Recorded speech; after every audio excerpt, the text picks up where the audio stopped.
पहले हमने पढ़ा था सिंपैथेटिक और पैरासिम्पैथेटिक दोनों ऑटोनॉमिक नर्वस सिस्टम की डिवीजन है। सिंपैथेटिक जो था फाइट फ्लाइट एंड फ्लाइट था, जिसके जो और जब ये सिंपैथेटिक और पैरासिम्पैथेटिक दोनों एक्टिवेट होते हैं बॉडी में, और जब सिंपैथेटिक एक्टिविटी ज्यादा हो जाती है तो पैरासिम्पैथेटिक एक्टिविटी उस वक्त कम हो जाती है। पैरासिम्पैथेटिक होता है रेस्ट स्टेज, डाइजेशन जिसमें होती है, जिसमें आप बिल्कुल केयर फ्री होते हैं, डाइजेस्ट कर रहे होते हैं, खाना अच्छा सा खाया डाइजेस्ट हो रहा है।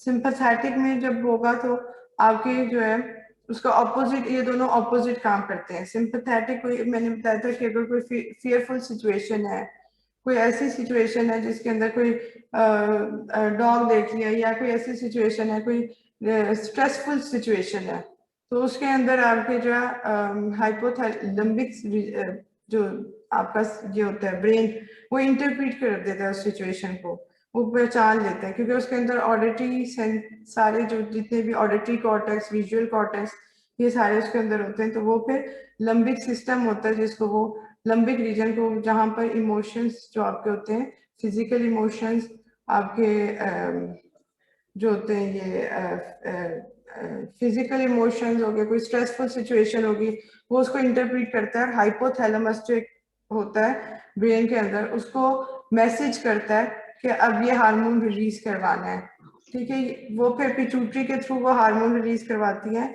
और हमने एक pre sympathetic post sympathetic ganglion पढ़े थे, कि जो फिर इम्पल्सिस होती है हाइपोथैलेमस से, वो सारी इम्पल्सिस जो है वो थ्रू स्पाइनल कॉर्ड आती हैं। स्पाइनल कॉर्ड के मुख्तलिफ रीजन्स थे, जिसमें उसका सर्वाइकल, थोरेसिक, लंबर, ये सारे रीजन्स थे, सैक्रल, कॉक्सीजियल। और इसके अंदर जो थोरेसिक और लंबर रीजन था वो सिंपैथेटिक नर्वस सिस्टम में इन्वॉल्व होता है। पैरासिम्पैथेटिक में क्रेनियल, और दूसरा जो ये आपका होता है सैक्रल रीजन, ये इन्वॉल्व होता है। तो सिंपैथेटिक पढ़ा था जिसके अंदर थोरेसोलंबिक रीजन शामिल होता है।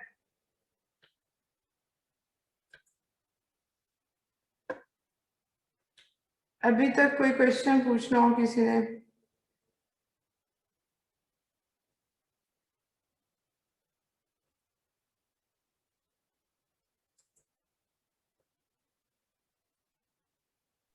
Excuse me ma'am. जी मैम जो लास्ट लेक्चर पढ़े हैं ना, उनमें से एक क्वेश्चन है, फास्ट मेटाबॉलिज्म था ना, उसको एक दफा आप अगेन क्लियर कर दें, मुझे थोड़ा कंफ्यूज कर रहा है। क्या चीज? First fast metabolism. अच्छा, फर्स्ट पास मेटाबॉलिज्म, वो मैंने रिकॉर्डिंग में सुनी लेकिन नहीं क्लियर हो रहा मुझे। क्या चीज उसमें आपको क्लियर नहीं हुई? ये देखिए, अगर हम ऑरली ड्रग देते हैं ना, तो वो मतलब स्टमक में उसकी मेटाबॉलिज्म होगी, या फिर बात कर रहे थे इंटेस्टाइन की, या फिर लिवर में भी होगी।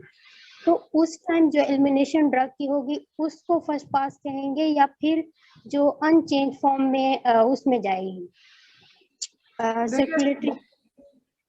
मतलब मुझे ये नहीं समझ आ रही कि कौन सी को जो, मतलब पता नहीं मैम क्या चीज मुझे कंफ्यूज कर रही है। कोई इसका क्वेश्चन अगर समझ गया इनका, तो कोई आंसर करेगा इस क्वेश्चन को?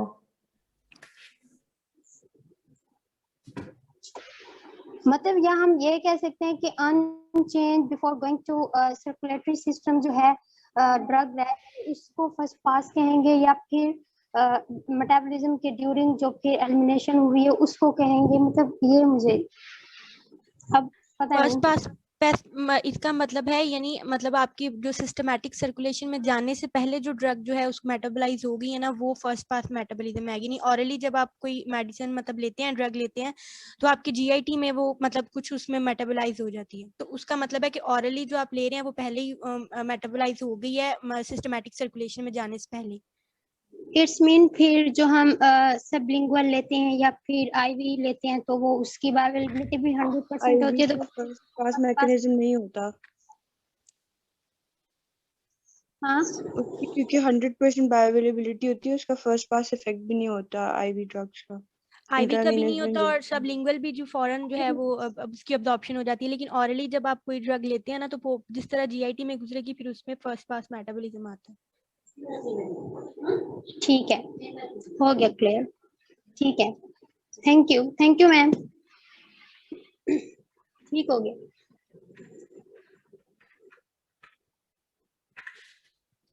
जितने भी इंट्रामस्कुलरली भी अगर ले रहे हैं ना तो मसल से जा रही है ड्रग तो उसका होगा, लेकिन जो हम ले रहे थे इंट्रावीनसली उसका वो डायरेक्ट जा रही थी, तो उसका जो है बायोअवेलेबिलिटी 100% थी। जब आपकी एब्जॉर्प्शन कहीं से हो रही हो तो बायोअवेलेबिलिटी और एब्जॉर्प्शन एक दूसरे के इन्वर्स होती हैं। जितनी ज्यादा एब्जॉर्प्शन होगी वो मुख्तलिफ जगहों से पास करेगी, बायोअवेलेबिलिटी उसकी डिक्रीज होना शुरू हो जाएगी। इसका एक MCQ भी था इस तरह का। इसीलिए Yes, जो ma'am. इंट्रावीनस ड्रग्स होती हैं उनकी बायोअवेलेबिलिटी 100% है, उन्हें कोई बैरियर क्रॉस करके नहीं आना पड़ा, वो डायरेक्ट ब्लड में आती हैं। यस मैम, फिर उनके ये नहीं होगा फर्स्ट पास मेटाबॉलिज्म, उसका तो उनका नहीं होगा। फर्स्ट और पास मेटाबॉलिज्म नहीं होगा, बाईपास फर्स्ट पास मेटाबॉलिज्म होगा कि उन्होंने बाईपास कर दिया है। यस मैम, ठीक है, ठीक हो गया। हम इट्स मीन हम ये भी है कि हम जज कर सकते हैं बायोअवेलेबिलिटी को सामने रख के किसी भी ड्रग को कि भाई इसका फर्स्ट पास मेटाबॉलिज्म कितना होगा या है कि नहीं, ऐसे नहीं। फर्स्ट बायोअवेलेबिलिटी डिफरेंट चीज है, फर्स्ट पास मेटाबॉलिज्म डिफरेंट चीज है। मेटाबॉलिज्म इसको इसलिए कह रहे थे कि वो जो है वो एक्सक्रीट आउट हो जाए, निकल जाए, और जो फर्स्ट बायोअवेलेबिलिटी है वो है कि वो डायरेक्टली ब्लड के अंदर अनचेंज फॉर्म में जो मेटाबोलाइज नहीं हुई वो आ गई है ड्रग। अच्छा, भी आपने बोला है कि फर्स्ट पास मेटाबॉलिज्म ये है कि भाई ब्लड में जाने से पहले वो एलिमिनेट जो हो गई है उसको कह रहे हैं, ऐसे मेटाबोलाइज हो गया, हाँ। ठीक है। बस मुझे एब्जॉर्प्शन जब होगी ना तो वो ब्लड में चली जाएगी जब एब्जॉर्ब होगी है, और जब मेटाबोलाइज होगी तो वो होता है जो लिवर के अंदर डिफरेंट किस्म के एंजाइम्स होते हैं साइड जो उनको मेटाबोलाइज करते हैं ताकि वो एक्सक्रीट आउट हो जाए बॉडी में से। एब्जॉर्प्शन यस वो मैम, एक हो गया क्लियर, सर्कुलेटरी बस मैं हार्मोन। यही। ठीक है मैम, क्लियर हो गया, ठीक हो गया, थैंक यू। अच्छा, एक और क्वेश्चन किसी ने उस दिन पूछा था कि जो सीलिंग इफेक्ट है और मैक्सिमम डोज है वो एक ही चीज है। अब जो मैक्सिमम डोज है ना वो तो मैक्सिमम, जैसे आपको बहुत गुस्सा आया, मैक्सिमम वो पीक पर चला गया तो मैक्सिमम डोज होगी। इफेक्ट उसका क्या होगा, चीजें तोड़ दी। तो एक चीज, आप दो मुख्तलिफ बातें कर रहे हैं, एक तो आप डोज की बात कर रहे हैं, एक तरफ आप इफेक्ट की बात कर रहे हैं। या तो मैक्सिमम डोज के बाद उसका सीलिंग इफेक्ट होगा कि आप डोज दे रहे हैं लेकिन उस वो अपना जो उसने थेरापेटिक इफेक्ट उस ड्रग में दिखाना था वो उतना ही रहेगा, उसके बाद इफेक्ट नहीं उसका बढ़ेगा, डोज देने के बावजूद उसका रिस्पॉन्स ज्यादा नहीं होगा। और दूसरा होगा या वो टॉक्सिक इफेक्ट सोचेंगे कि आपने डोज बढ़ा दी तो वो टॉक्सिसिटी की तरफ चलेगी ये ड्रग। ठीक है, एक आप डोज की बात करें और एक उसके इफेक्ट की, मैक्सिमम डोज के इफेक्ट की बात करें जो सीलिंग इफेक्ट भी हो सकता है या टॉक्सिक इफेक्ट भी हो सकता है।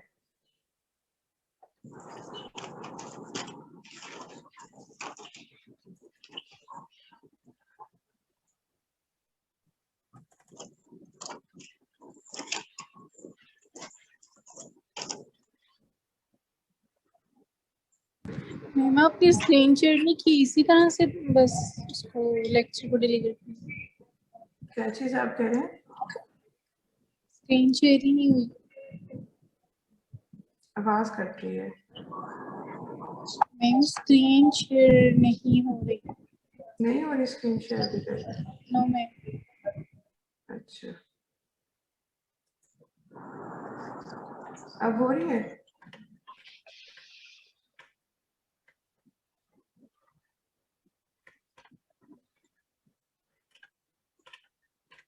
अच्छा, सेंट्रल नर्वस सिस्टम के अंदर ब्रेन और स्पाइनल कॉर्ड आता है, और पेरिफेरल नर्वस सिस्टम के अंदर क्रेनियल नर्व, स्पाइनल नर्व, जो नर्व्स निकल रही थी उनसे, और उसके अलावा जो ये गैंग्लियन वगैरह आ जाते हैं।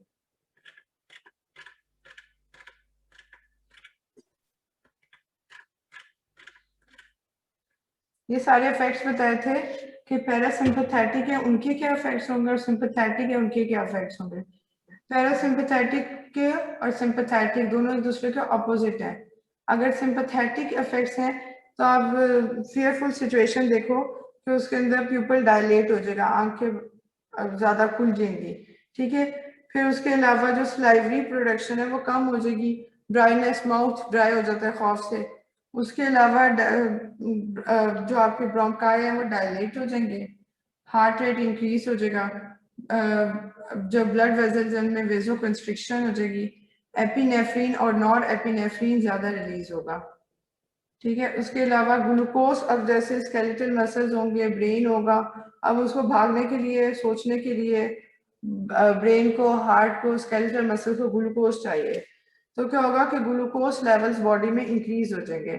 या तो ये होगा ग्लूकोनियोजेनेसिस हो जाएगा कि आपका जो है सारा ऐसा मटेरियल प्रोवाइड किया जाएगा कि ग्लूकोज फॉर्मेशन हो, amino acid proteins break down हो जाएगी, अमाइनो एसिड्स दिए जाएंगे। या फिर ये होता है कि जो ग्लाइसरोल्स होते हैं वो दिए जाते हैं, जो लिपिड्स हैं उनकी ब्रेक डाउन हो जाएगी। तो ये ग्लाइसरोल और फैटी एसिड मिलके लिपिड्स बना रहे हैं, लिपिड ब्रेक डाउन होगी, लिपोलाइसिस हो जाएगा वहां पर। तो फिर प्रोटीन ब्रेक डाउन और लिपिड ब्रेक डाउन, उसके अलावा क्या होगा कि जो ग्लूकोज स्टोरेज फॉर्म में थी वो भी जो है वो निकल के ब्लड के अंदर आ जाएगी। उसके अलावा इंसुलिन जो होगा उसका इफेक्ट ज्यादा होगा कि कम होगा?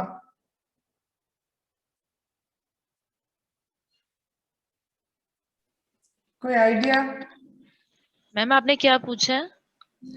अगर हमें ग्लूकोज चाहिए ब्लड के अंदर, ठीक है, अब हमें दौड़ने के लिए, सोचने के लिए और वहां से भागने के लिए, अगर ऐसी सिचुएशन, कोई इमरजेंसी सिचुएशन आ गई है, अब आपने Yes, वहां से भागना है, ठीक है, तो ये सारे इफेक्ट्स हैं कि आपका जो प्यूपल है वो डायलेट हो रहा है, माउथ ड्राइनेस हो जाएगी, ठीक है, क्योंकि वहां पर एपिनेफ्रिन और एपिनेफ्रिन रिलीज होना शुरू हो गया है।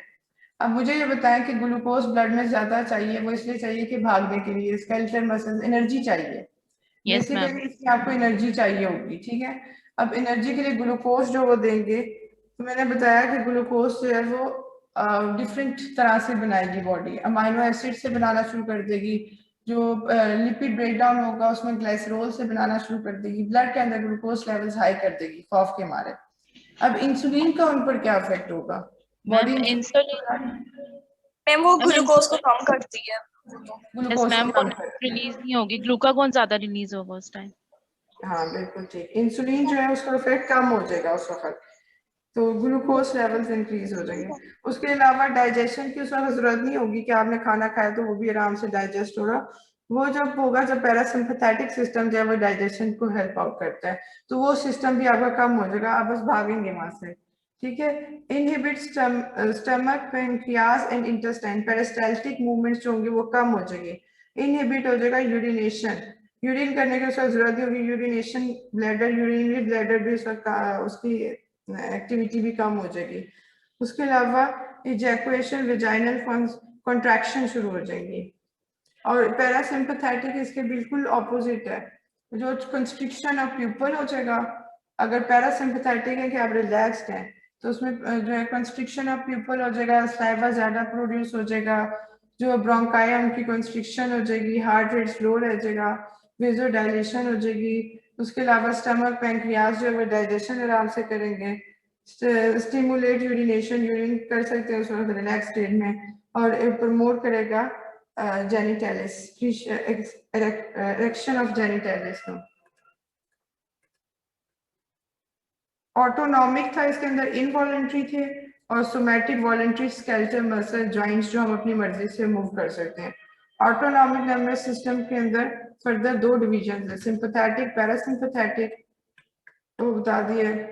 फिर स्पाइनल कॉर्ड और ब्रेन जो है ये सेंट्रल नर्वस सिस्टम है, आउटसाइड जितनी भी चीजें पड़ी होंगी ब्रेन और स्पाइनल कॉर्ड के अलावा वो पेरिफेरल नर्वस सिस्टम है। अच्छा, अब ऑटोनॉमिक नर्वस सिस्टम के अंदर दो सेट्स ऑफ न्यूरॉन्स हैं। नर्व इम्पल्सिस जो आ रही है वो थ्रू न्यूरॉन्स थे ना जो इम्पल्स भेज रहे हैं, अब उसमें एफरेंट है, sends impulses to the central nervous system for interpretation.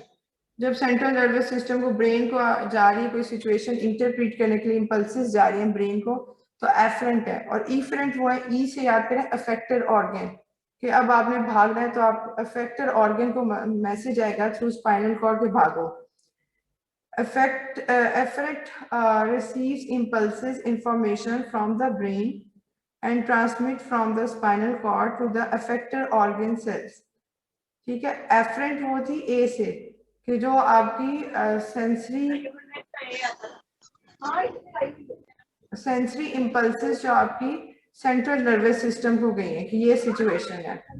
Different organ, sensory organ से सेंसरी इम्पल्सेस ब्रेन को गई हैं, और इफरेंट वो है कि जब अफेक्टेड ऑर्गन को आई है from brain and spinal cord.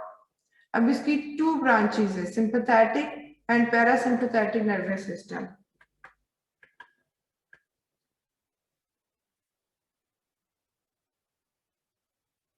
एक मिनट जरा,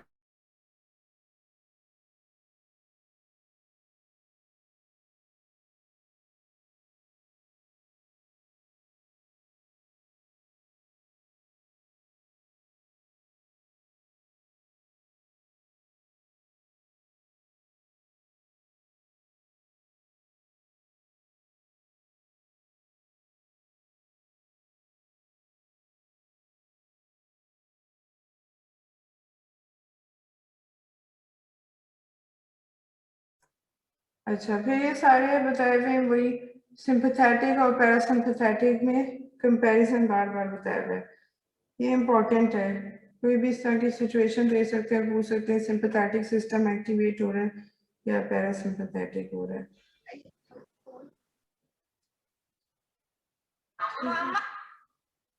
एक मिनट, ये मेरे बेटा फोन कर,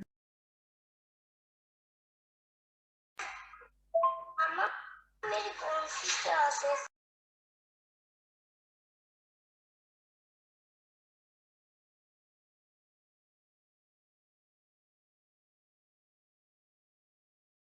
भी क्लास नहीं है, ठीक है। अच्छा जी, इसके अंदर in terms of function the parasympathetic nervous system is concern primary with conservation and restoration of function. एक में एनर्जी यूटिलाइज होगी और एक में एनर्जी कंजर्व होगी। In contrast the sympathetic nervous system is concern with the expenditure of the energy.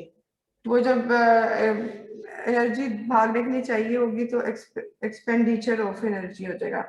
तो इसमें sympathetic nervous system में एड्रिनर्जिक नॉर एपिनेफ्रिन प्रोड्यूस हो रहा है। इसमें मैंने बताया था कि पोस्ट सिंपैथेटिक गैंग्लियंस जो होंगे, प्री सिंपैथेटिक गैंग्लियंस जा रहे थे निकल के स्पाइनल कॉर्ड से, अगर आपको याद हो स्पाइनल कॉर्ड से प्री सिंपैथेटिक गैंग्लियन जाएंगे, वो जो गैंग्लियन तक जाएंगे, गैंग्लियन से फिर पोस्ट सिंपैथेटिक फाइबर्स निकलेंगे।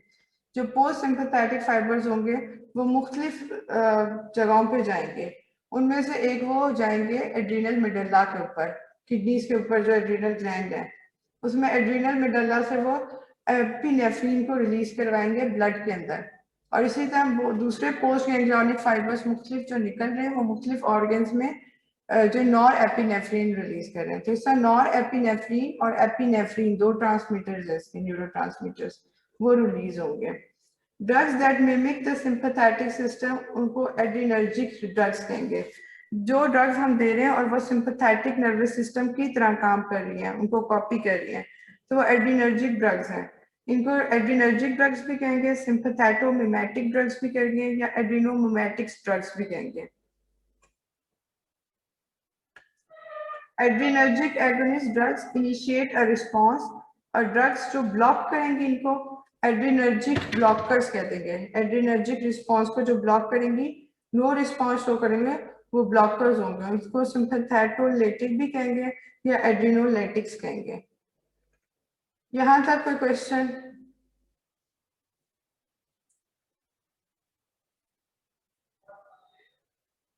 तो जो सिंपैथेटिक सिस्टम को कॉपी कर रही है, मिमिक कर रही है, सिंपैथेटोमिमेटिक ड्रग्स हैं। और जो सिंपैथेटिक सिस्टम को ब्लॉक कर रही है वो ब्लॉकर ड्रग्स हैं, एड्रिनर्जिक ब्लॉकर्स या सिंपैथेटोलाइटिक ड्रग्स कहेंगे उनको।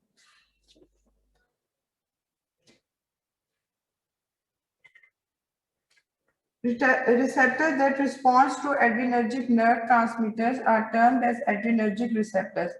Sympathetic system में adrenergic receptors होंगे, ठीक है। जहां जहां पर adrenergic receptors हैं वहां वहां ये एक्ट करेंगे। सिंपैथेटिक जो सिंपैथेटोमिमेटिक ड्रग्स हैं या adrenergic ड्रग्स भी कह सकते हैं। तो कंफ्यूजन खत्म करने के लिए हम इन्हें adrenergic ड्रग्स कह देते हैं ताकि ये adrenergic receptors पर एक्ट करेंगे। These receptors are subdivided. अब adrenergic receptors भी 2 हैं, अल्फा एंड बीटा। ठीक है, on the basis of both agonist and antagonistic selectivity. The receptors have subclasses alpha 1, alpha 2 and beta 1 and beta 2 and beta 3. ये इनकी subclasses है. 4 types of adrenergic receptor organs है. अभी बताया था कौन सा receptor कहाँ पर है. अल्फा 1 रिसेप्टर्स जो है वेसोकंस्ट्रिक्शन और ब्लड वेसल्स करेंगे. ये increase blood return to heart, increase circulation, increase blood pressure. ये सारे रिसेप्टर्स हैं. अल्फा 2 जो है ये इनहिबिट करेगा release of norepinephrine, decrease in vasoconstriction, decrease in blood pressure. इनका इसके ये दोनों एक दूसरे का ऑपोजिट काम करेंगे. बीटा 1 क्या करेगा? Increase in heart. आपका माइक कौन है? जी आप मुझे कुछ कह रहे हो? बीटा 1 और बीटा 2 बेसिकली 4 रिसेप्टर्स है. अल्फा 1, अल्फा 2, बीटा 1 और बीटा 2 और एक और रिसेप्टर है बीटा 3. बीटा 3 रिसेप्टर लाइपोलाइसिस करता है एडिपोसाइट्स या फैट सेल्स के ऊपर होता है. ये इनका एक टेबल है. अल्फा 1 कहाँ का होगा और उसका क्या एक्शन होगा. अल्फा 2 कहाँ का है और उसका क्या एक्शन है. फिर बीटा 1 हार्ट के ऊपर है तो इंक्रीज करेगा rate and force of contraction. लेकिन बीटा 2 जो है वो respiratory, uterine and vascular smooth muscles के ऊपर है. ठीक है, जहां पर सिंपैथेटिक सिस्टम में जो जैसे सिंपैथेटिक सिस्टम वेसोकंस्ट्रिक्शन कर रहा था और हार्ट रेट इंक्रीज कर रहा था, तो वहां पर बीटा 1 रिसेप्टर जो होंगे वो एक्टिव हो जाएंगे. और बीटा 2 रिसेप्टर जो सिंपैथेटिक सिस्टम के वो रेस्पिरेटरी, यूट्राइन और वेस्कुलर स्मूथ मसल्स के ऊपर है जिन्हें रिलैक्स होना होता है उस वक्त. उसके अलावा ह्यूमन लिवर में ग्लाइकोलियोजेनेसिस करते हैं. बीटा 3 फैट सेल्स के ऊपर होगा, लाइपोलाइसिस करेगा. ये टेबल आप अच्छी तरह से कर लें. इसमें कोई भी ऑप्शन दी जा सकती है, पूछा जा सकता है कि ये अल्फा 1 है तो ये क्या कर रहा है. Contraction, hidrosis, increase force of contraction. अब पैरासिम्पैथेटिक सिंपैथेटिक के ऑपोजिट काम करता है. पैरासिम्पैथेटिक और कोलिनर्जिक नर्वस सिस्टम एसिटाइलकोलिन इसके न्यूरोट्रांसमीटर्स हैं. Drugs that mimic the cholinergic drugs. ठीक है, जो ड्रग्स पैरासिम्पैथेटिक सिस्टम को फॉलो करेंगे उसी तरह काम करेंगे, उनको कॉपी करेंगी, उनको कोलिनर्जिक ड्रग्स कहेंगे या पैरासिम्पैथेटोमिमेटिक ड्रग्स कहेंगे. Cholinergic agonist initiates a response. Drugs that block, जो इसको ब्लॉक करेंगे उनको एंटी कोलिनर्जिक या पैरासिम्पैथेटोलिटिक ड्रग्स कहेंगे. वो सिंपैथेटोलिटिक थी जो ब्लॉक कर रही थी सिंपैथेटिक सिस्टम को, और पैरासिम्पैथेटिक डिवीजन को जो ब्लॉक करेंगे वो पैरासिम्पैथेटोलिटिक ड्रग्स हैं. ऑटोनॉमिक नर्वस सिस्टम ये सिंपैथेटोमिमेटिक पाथवे बताया. इसमें नॉरएपिनेफ्रिन जो है उसको एक उसके वो करते हैं, सिंपैथेटिक सिस्टम को फॉलो करते हैं, उसको कॉपी करते हैं, तो नॉरएपिनेफ्रिन इसमें रिलीज होता है. फ्रॉम एड्रीनर्जिक, इसके जो रिसेप्टर्स है वो एड्रीनर्जिक रिसेप्टर्स है सिंपैथेटोमिमेटिक के. ये इंक्रीज करेगा हार्ट रेट को, प्यूपल डायलेशन करेगा. एड्रीनर्जिक एजेंट्स है, सिंपैथेटोमिमेटिक ड्रग्स है, सिंपैथेटिक सिस्टम को एक्टिवेट करेंगे. फाइट और फ्लाइट सिचुएशन. अभी पैरासिम्पैथेटोमिमेटिक जैसे एसिटाइलकोलिन फ्रॉम कोलिनर्जिक न्यूरॉन्स, उसके न्यूरॉन्स जो है वो एड्रीनर्जिक न्यूरॉन्स हैं और इसके न्यूरॉन्स जो है वो कोलिनर्जिक न्यूरॉन्स हैं. प्यूपल कॉन्स्ट्रिक्शन, कोलिनर्जिक, पैरासिम्पैथेटोमिमेटिक एजेंट्स कहेंगे ऐसी ड्रग्स को.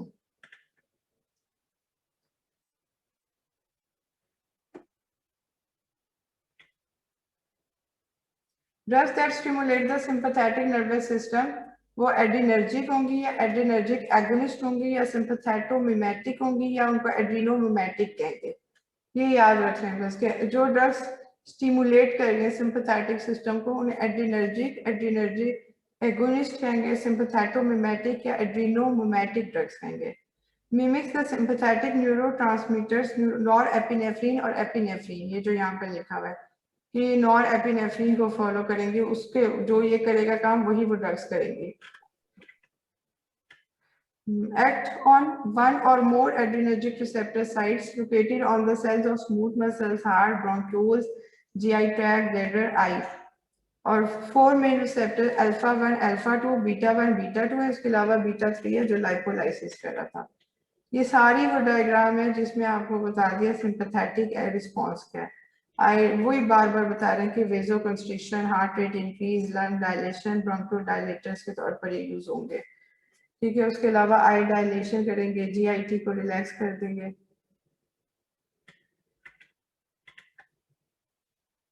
फिर सिंपैथेटोमिमेटिक या एड्रीनोमिमेटिक ड्रग्स, या इनको जो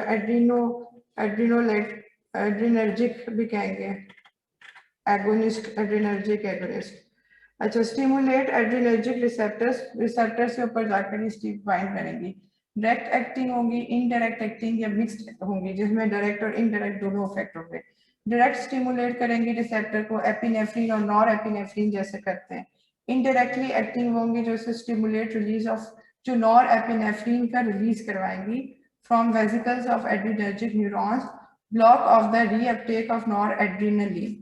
पहली जो है वो तो एपिनेफ्रिन और नॉर एपिनेफ्रिन है जो डायरेक्टली इफेक्ट कर रही है, और इनडायरेक्ट होंगी जो कि इनके रिलीज को अफेक्ट करेंगे, और मिक्स्ड होंगे stimulate receptor insights and release of, दोनों चीजें कर रही है, रिसेप्टर्स को भी स्टिमुलेट कर रही है, रिलीज ऑफ नॉर एपिनेफ्रिन कर रही है फ्रॉम एड्रीनर्जिक न्यूरॉन्स।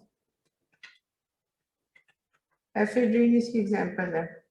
सिंपैथेटोमिमेटिक एजेंट्स है एड्रीनर्जिक जो ड्रग्स हैं, एंशन के many of the adrenergic drugs stimulate more than one of the adrenergic receptor sites, alpha और बीटा दोनों को ये एक्टिवेट करेंगे, क्योंकि अल्फा 1, अल्फा 2, बीटा 1, बीटा 2 ये सारे रिसेप्टर्स के ऊपर जब जाकर बाइंड करेंगे तो उनको एक से ज्यादा रिसेप्टर के ऊपर इनका इफेक्ट होगा। रिस्पॉन्स क्या करेंगी, वही ब्लड प्रेशर इंक्रीज करेगी, हार्ट रेट इंक्रीज करेंगी, प्यूपल डायलेशन और ब्रोंकियो डायलेशन करती है। कब कब यूज करेंगे, जब कार्डिक स्टिमुलेशन चाहिए, ब्रोंकियो डायलेशन और डीकंजेशन, जब हमें ये चीजें चाहिए होंगी। Side effect state of hyper activity भी कर देंगी, हाइपर एक्टिविटी ज्यादा एक्टिव हो जाएगी। एल्ब्यूटेरॉल बीटा 2 एगोनिस्ट है, ब्रोंकियोडायलेटर है, increase air flow of the lungs, use bronchospasm, जब अस्थमा पेशेंट्स में म्यूकस सिक्रीशन एयरवेज में ज्यादा हो जाती है और कंस्ट्रिक्शन हो जाती है तो ब्रोंकियोडायलेटर हम यूज करते हैं। Side effects headache, dizziness, nausea, vomiting, diarrhoea, sleep disturbances कर देगी। फिर उसके बाद epinephrine stimulate alpha beta receptors act quickly to constrict blood vessels, ब्रोंकियोडायलेटर।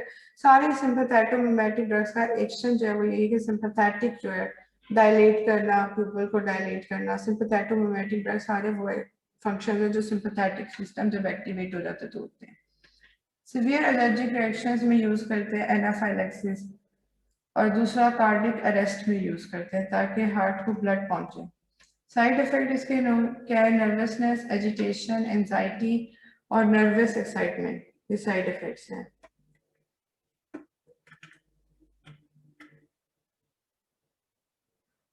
फिर डोपामीन, ये लास्ट स्लाइड है।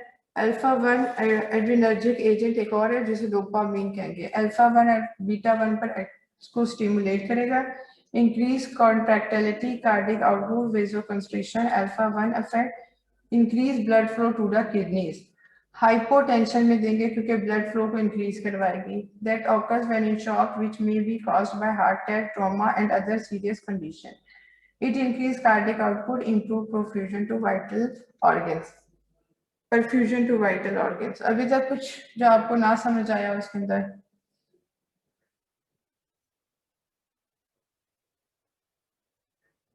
No ma'am. सारा ये कि सिंपैथेटिक नर्वस सिस्टम का पता होना चाहिए, sympathetic division autonomic nervous system की क्या कर रही है, पैरासिम्पैथेटिक क्या कर रही है, ड्रग्स को क्या कहेंगे और कितने रिसेप्टर्स हैं, और वो जो टेबल्स हैं उनके रिसेप्टर्स जो दिए हुए हैं, अल्फा 1, अल्फा 2, बीटा 1, बीटा 2 और बीटा 3, इनके क्या काम है। ठीक है, आपका टाइम हो गया है। Thank you so much. और कोई क्वेश्चन हो इसको पढ़ लीजिएगा, तो नेक्स्ट टाइम इसको जरा थोड़ा सा जब पैरासिम्पैथेटिक पढ़ेंगे, पैरासिम्पैथेटिक उसके साथ डिस्कस करेंगे। थैंक यू जी। यस मैम, अल्लाह हाफिज।